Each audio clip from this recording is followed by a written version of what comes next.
Tehran. The busiest square in Tehran is dominated by an enormous billboard with a drawing of a young man in the uniform of the Revolutionary Guards Corps, extending his hand to invite Iranians to follow his path. Underneath the image, teenagers line up, flashing victory signs, as they take selfies with the placard in the background. In life, the man on the billboard, 26-year-old Mohsen Hojaji, was just as anonymous as the thousands of other Iranians who have rotated in and out of war zones in Iraq and Syria in recent years. But, after having been taken prisoner, videotaped and later beheaded by the Islamic State in August, Mr. Hojaji has been transformed by Iran's government into a war hero, the face of a new surge in Iranian nationalism. After years of cynicism, sneering or simply tuning out all things political, Iran's urban middle classes have been swept up in a wave of nationalist fervor. The changing attitude, while some years in the making, can be attributed to two related factors: the election of President Trump and the growing competition with Saudi Arabia, Iran's sectarian rival, for regional dominance. Iranians listened during the 2016 campaign as Mr. Trump denounced the Iran nuclear treaty as the worst deal ever negotiated and promised to tear it up. They watched in horror when, as president, he sold more than $100 billion worth of weapons to the Kingdom of Saudi Arabia and participated in a traditional war dance in Riyadh. And they are alarmed at the foreign policy moves of the young Saudi Crown Prince, Mohammed bin Salman, whom they see as hot-headed and inexperienced. At the same time, they now believe they have something to be proud of, with Iranian-led militias playing a central role in defeating the Islamic State militant group in Syria and Iraq, increasing Iran's regional influence in the process. The two most popular stars in Iran today, a country with thriving film, theater and music industries, are not actors or singers but two establishment figures. Gen. Qasem Soleimani, the leader of Iran's regional military effort, which is widely seen as a smashing success, and the foreign minister, Mohammad Javad Zarif, the symbol of a reasonable and measured Iran. In short, it appears that Mr. Trump and the Saudis have helped the government achieve what years of repression could never accomplish: widespread public support for the hardline view that the United States and Riyadh cannot be trusted and that Iran is now a strong and capable state capable of staring down its enemies. On the day of a state-orchestrated commemoration ceremony for Mr. Hojaji, Morteza Hossainzadeh, a 33-year-old graduate of theater studies at Tehran University who considers himself a reformist, came out early to pay his respects, dressed in black and holding a poster bearing the portrait of the new martyr. He looked every bit like the hardline supporters of the clerical government. "There are many here like me, who don't care for the Islamic Republic and its rules," quote, he said. But today is about something bigger than that. One of us has been killed.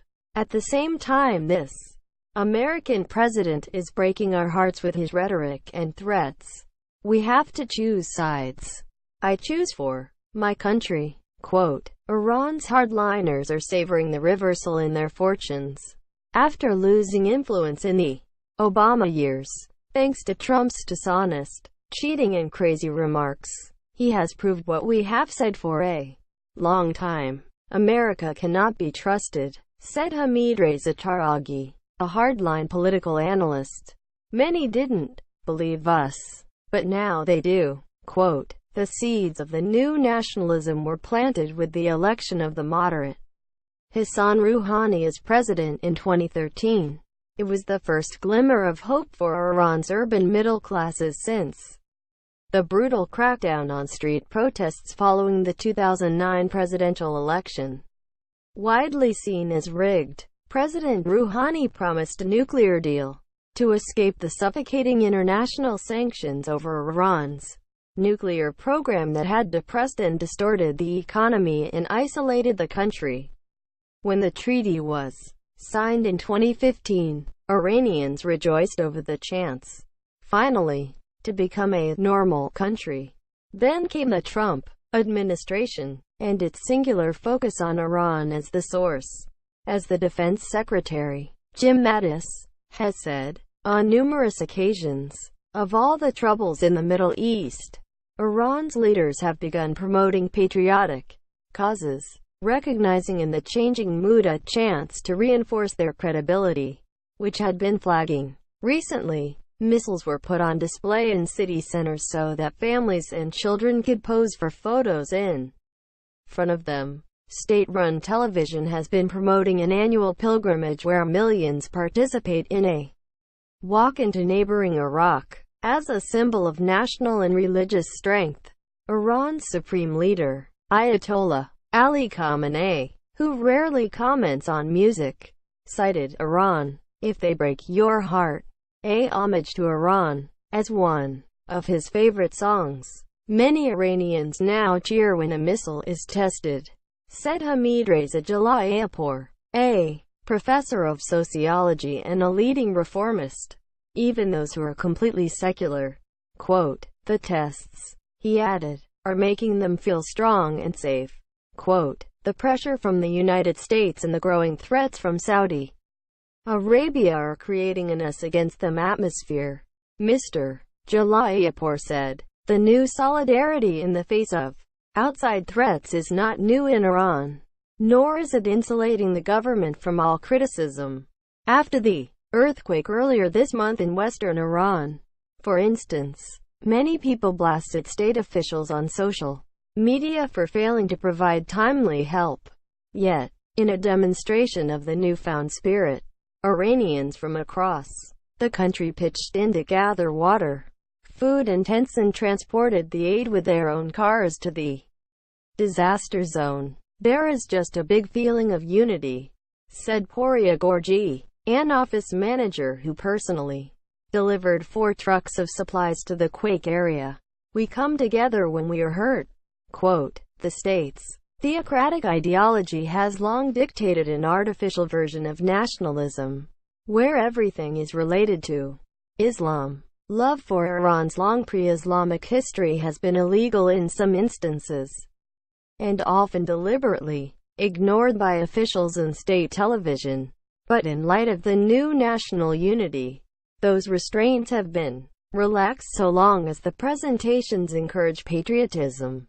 In October, for example, the government allowed one of the former palaces of the despised pro-Western Shah, Mohammad Reza Pahlavi, to be used for a multimedia performance where actors reenacted parts of the Shahnameh, or Book of Kings, which describes Iran's long pre-Islamic history. The epic poem depicts a time, much like now, when Iran was surrounded by rivals and isolated. One evening around 4:00 middle-class Iranians, with men wearing suits and women carrying designer handbags, gathered at the palace in North Tehran. Images of Persepolis, the ancient palace of Darius the Great, were projected on the building, as famous actors played legendary figures from Iran's long history. As an encore, a traditional singer, Homayun Shajarian, performed My Iran, a love song to the country. People stood out of respect, many with tears streaming down their faces. The venue was sold out for 30 days straight.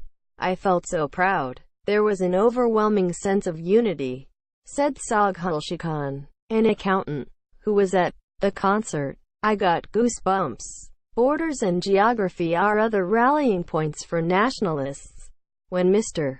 Trump in October gave a speech outlining his Iran strategy, he called it a dictatorship led by murderous leaders who spread death, destruction and chaos all over the globe. Quote, but what really riled up Iranians was when he called the Persian Gulf the Arabian Gulf. Quote, within minutes, Iranian news media, state-run and otherwise, began denouncing his use of the name. 2 hours later, Mr. Rouhani, in a live rebuttal of Mr. Trump's speech, wasted no time with a litany of accusations by Mr. Trump and cut straight to the point. How is it that a president does not learn the name of the International Historical Gulf? The Iranian president said, the same Persian Gulf unfortunately frequented by the American Navy, unduly and constantly. Trump should ask his military who have the maps what is written as the name of this Gulf. Quote, in fact, United States Navy maps say Persian Gulf. Single quote, single quote. Iranians attacked Mr. Trump's Instagram account, leaving nearly 3 million comments about the Persian Gulf, or profanities. An Iranian journalist based in the United States, Bahman Kalbasi, wrote in a tweet that he couldn't think of a faster way to unite the public in Iran behind the government. Go after the nuclear deal, vital to the economy, and don't use Persian Gulf. Quote, there are limits to the new nationalism. Iranians who tried in October to commemorate the ancient king Cyrus with a gathering at his tomb found roads blocked and a high fence around the site. Well-known nationalists were sent text messages warning them not to participate.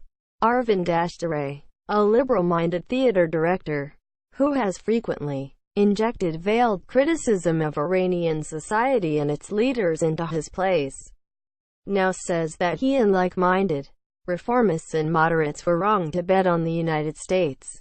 Mr. Dashtare still dreams of bringing the experimental American playwright Robert Wilson to perform in Iran. But as for Mr. Trump, he is the true face of the U.S., an unfair weapons exporting nation that doesn't care about anybody and especially not about us. Quote, he added, we need to understand that the U.S. has been playing with us all along. Trump is proving that our hardliners were right all these years to say that America cannot be trusted. Quote, Iran's leaders, on the other hand, long regarded by Mr. Dashtare as irresponsible in foreign policy, have now become the logical party. Quote, he said, of course, I love them more.